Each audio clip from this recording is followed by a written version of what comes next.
Imaginez une dinde. Pendant 1000 jours, elle est nourrie, elle est protégée par un fermier qu'elle voit vraiment comme un bienfaiteur. Exactement. Chaque jour qui passe est une nouvelle preuve, une confirmation. Pour elle, c'est une certitude statistique. Les humains sont une bonne chose. Exactement. Sa confiance est à son maximum, disons, la veille de Thanksgiving. Et puis le lendemain, il se passe quelque chose qui, de son point de vue, est juste impossible. Une anomalie qui pulvérise 1000 jours de données. Cette image, elle est un peu tragique, mais elle est parfaite. Elle est au cœur d'une des idées les plus déstabilisantes de ces dernières années. Le concept du signe noir. Une idée développée par Nassim Nicolas Taleb. Et c'est vraiment ce qui nous a interpellés dans les sources pour notre analyse aujourd'hui. Oui, ça remet en cause notre façon de voir le monde, l'histoire, et même nos propres vies, en fait. On ne parle pas juste d'un événement inattendu, on parle de ces choses qui sortent de nulle part, qui redessinent complètement la carte. Et qu'après coup, tout le monde dit « Ah, mais oui, c'était évident ». Tout à fait. Cette exploration, elle s'adresse à ceux qui sentent que le monde ne suit pas une ligne droite, qui se méfient un peu des prédictions des experts.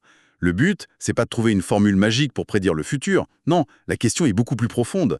C'est d'abord pourquoi on est si aveugle à ces événements improbables qui pourtant façonnaient tout, et ensuite, la vraie question, comment on peut construire nos vies pour non seulement y survivre, mais peut-être même en profiter. Commençons par le début, si vous voulez bien. Pourquoi ce nom, le signe noir? Ça vient d'une histoire toute simple, non? Très simple, mais très puissante. Pendant des siècles, en Europe, on n'avait vu que des signes blancs. Ce n'était même pas une théorie, c'était un fait, une certitude. Mhm. L'affirmation « tous les signes sont blancs » était une vérité absolue.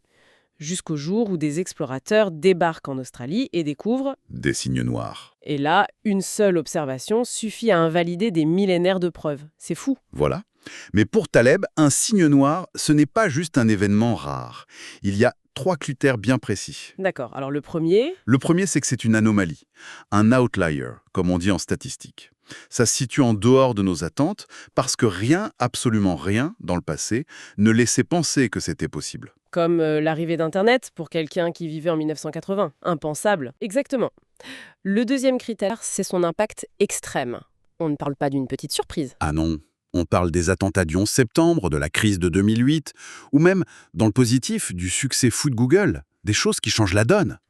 Et le troisième critère, c'est le plus subtil et peut-être le plus dangereux.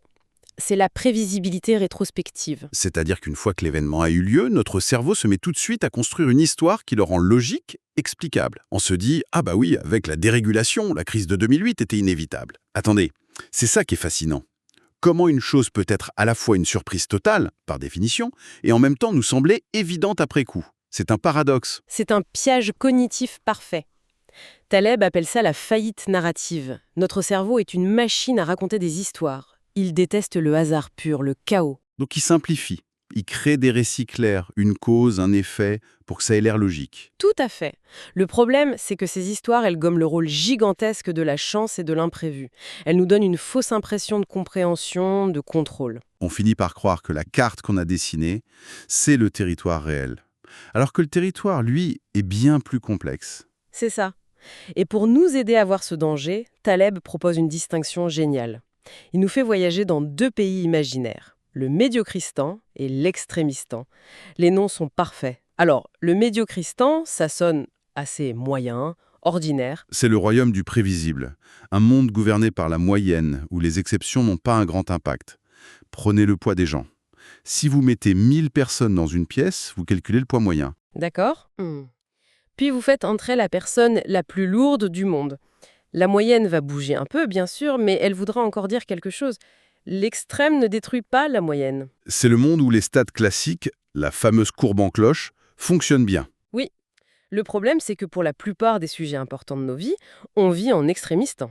Et là, c'est le royaume de l'imprévisible. Le gagnant prend tout.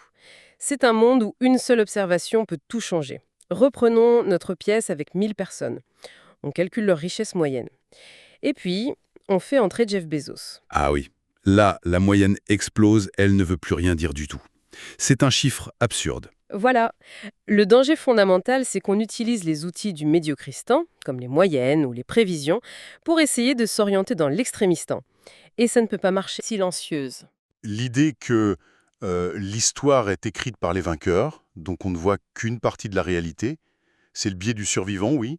L'exemple classique vient de l'Antiquité, On montre à quelqu'un des tablettes de marins qui ont remercié les dieux après avoir survécu à un naufrage. Le message est clair. Prier sauve des vies. Sauf qu'il manque quelque chose. Il manque la question essentielle. Et où sont les tablettes de tous ceux qui ont prié et qui se sont noyés? Le cimetière, lui, est silencieux. On ne voit que les succès, les entrepreneurs qui réussissent, les livres qui deviennent des best-sellers. On oublie les milliers d'échecs qui sont la norme. Ce qui nous fait croire que le succès est beaucoup plus probable et moins aléatoire qu'il ne l'est. On sous-estime massivement le rôle du hasard. D'accord, le constat est assez sombre, le monde est imprévisible, notre cerveau nous piège. Est-ce qu'on doit juste se résigner, vivre dans l'angoisse? Non, et c'est ça qui est génial dans sa démarche. Le but n'est pas le fatalisme, c'est d'adopter une posture nouvelle. Puisqu'on ne peut pas prédire les signes noirs, on arrête d'essayer. On change de stratégie. On se concentre sur la préparation. Il faut construire une vie, des systèmes qui sont robustes face aux chocs négatifs et en même temps ouverts aux opportunités positives. Être à la fois protégé et capable de saisir la chance. Pour ça, il a une image, un modèle mental très fort, la stratégie de l'alter. Oui, l'image est très parlante. Un haltère, c'est du poids aux deux extrémités et quasiment rien au milieu. Donc, appliqué à nos vies, ça veut dire éviter le milieu moyen. Éviter le risque moyen, oui. C'est ce milieu qui est le plus dangereux, car c'est là qu'on comprend le moins bien le risque. Taleb propose une approche aux deux extrêmes. D'un côté, on met une très grande partie de ses ressources, disons 90%, dans des choses extrêmement sûres. Des choses qui ne peuvent pas être détruites par un signe noir. Le socle, un emploi stable, prendre soin de sa santé, des placements très sécurisés. C'est ça, le socle robuste. Et avec la petite partie qui reste, les 10%, là, il faut être aussi audacieux et spéculatif que possible. Ah, c'est là qu'on va chercher les signes noirs positifs. Exactement. On s'expose à des opportunités où la perte est limitée à cette petite mise, mais où le gain potentiel est, lui, immense, presque infini. Comme investir un peu d'argent dans des startups, ou passer du temps sur un projet personnel un peu fou comme écrire un livre. Si ça rate, ce n'est pas grave, le socle est là. Mais si ça réussit, Ça peut transformer une vie. Ce qui est brillant, c'est que ça change la question qu'on se pose. La question n'est plus quelle est la probabilité que ça arrive parce qu'on ne peut pas la calculer. la question devient Quelles sont les conséquences si ça arrive? On se concentre sur les conséquences qu'on peut imaginer plutôt que sur des probabilités qu'on ne connaît pas. c'est complètement contre-intuitif. On nous dit toujours de diversifier, de prendre des risques moyens. Lui, il dit que c'est là qu'est le danger. Pour lui, c'est le pire des mondes. Avec la stratégie de l'alter, on sait que 90% est en sécurité, ce qui libère l'esprit pour prendre des petits risques intelligents avec le reste.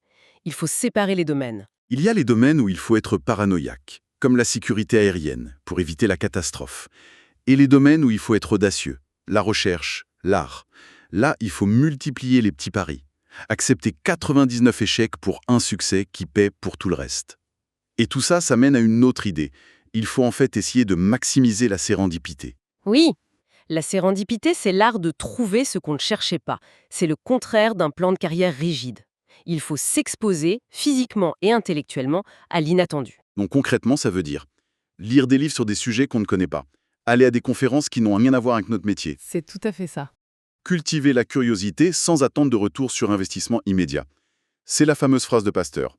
Le hasard ne favorise que les esprits préparés.